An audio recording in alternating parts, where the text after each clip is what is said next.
The Darkness by Brian Tan. Call me outdated, but Counter-Strike is still at the top of my all-time favorite video games. You could find me late night in my dorm room alone playing it until 3 a.m. with the full volume on. Yeah, that was my style. Today was supposed to be no different. I turned on my MacBook Pro. The glossy screen made a clear reflection of my long, narrow room. The dorm rooms were all made for just one person, so I was always alone. My laptop was propped up on my desk at the end of the room opposite of the door. It was almost too routine.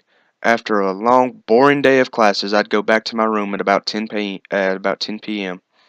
I'd go on Facebook and I'd go on Twitter until I've surfed every nook and cranny of the net. Then, as bored as I could be, I'd open up Counter-Strike and go firing deep into the night. But tonight, while surfing, a friend suddenly messaged me on Facebook. "Hey dude, check out this new Counter-Strike map," Kevin messaged me. As he was a Counter-Strike addict just like me, I opened the link. The map was called Darkness. With my 10 megabytes per second internet, the map downloaded in a flash. Excited, I immediately opened Counter-Strike to try out the map. I set it up and to play a good old-fashioned round of 5-on-5. The map, living up to its name, had many dark areas. Set late at night, only the pale blue shade of the night sky and a few lampposts gave light to this area. Stone walls lined each corridor, filled with long green vines. Dark hallways and tunnels snaked at the center of the map. Around it was an elevated area, perfect for sniping unwary players on the bottom, through ceiling holes in the tunnels. Bridges also kept the map interesting, hovering across the width and length of the vicinity. Darkness seemed to have nothing special to it. There were two ways of getting kills in this map. The first one, which I like to call the pussy way, was camping and sniping in the elevated areas of the map. It was almost too easy, as the darkness gave you an instant camouflage. You could rack up tons of kills immediately. The next one was a more interesting part of the map, which was running the maze of tunnels at the center. It was perfect for sneak attacks and for point-blank kills. As usual, I racked up more than half of my team's kills in just the first few rounds, even while switching between the two ways to kill. It was after the first 5 rounds I started to notice things. One time, while roaming the map, I started to hear creaking noises.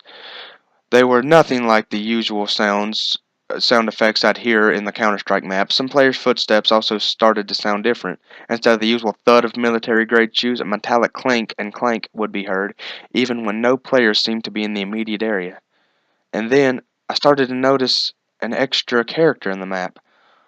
While staying in an elevated area, a shadowy figure appeared on the outskirts forest of the map. It was impossible to get up there. Curious, I zoomed in my crosshairs on the human-like figure, but he disappeared. Next round, the figure appeared again.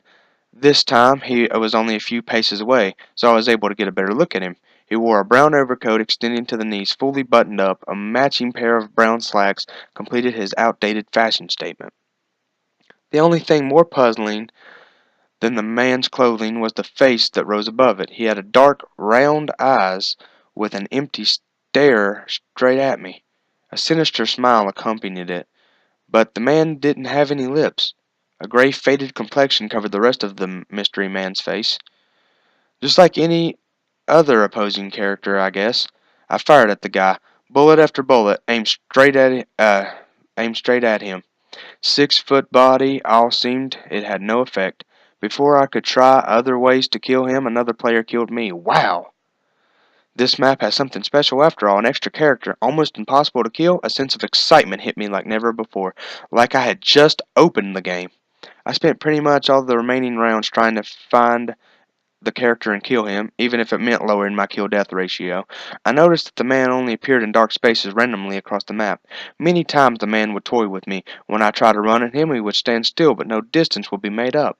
Other times, while firing at him, the man would contort and shake rapidly like thousands of bullets shattered his body all at once.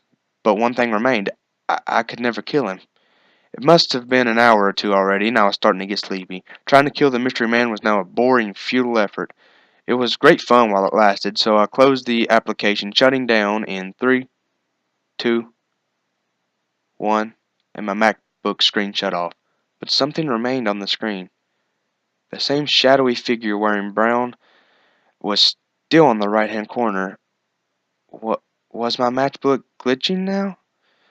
Then the figure came closer, and closer, and closer. Now his gray face, empty eye sockets, and sinister smile occupied all of my screen. Then I realized I was staring at my laptop's reflection.